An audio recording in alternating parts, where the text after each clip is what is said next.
অধিকারীরা বারবার যে বলছে 1,20,00,000 রোহিঙ্গা এবং বাংলাদেশি মুসলমান তাড়িয়ে ছাড়বে, বাস্তবে কি দেখছেন?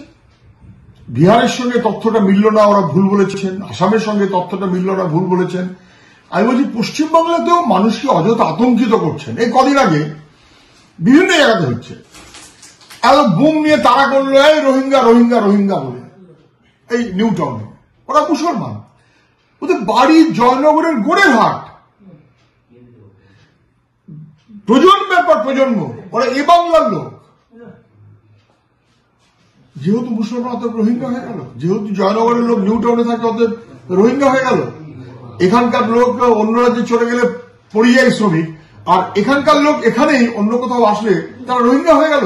এটা অযথা আতঙ্ক সৃষ্টি করা, মানুষকে বিভ্রান্ত করা, এই প্রচেষ্টা বন্ধ করুক বাংলার মানুষ। এপার ওপার মিলিয়ে বাংলার মানুষ, তারা কেউ হিন্দু হতে পারে, কেউ মুসলমান হতে পারে, কেউ খ্রিস্টান হতে পারে, কেউ বুদ্ধিস্ট হতে পারে, তারা বাংলার মানুষ, এ বাংলার মানুষ, এ বাংলায় স্থায়ীভাবে বসবাস করেন।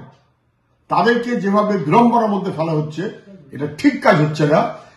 ওই 1,20,00,000 রোহিঙ্গা যদি না দেখাতে পারে, তখন মুখে চুনকালি মেখে ঘুরবে তো শুভেন্দু অধিকারীরা। দেখুন, দেখি না কোন 1,20,00,000 নামের লিস্ট দিক, না হলে মুখে কালো কালি মেরে ঘুরতে হবে। অপেক্ষা।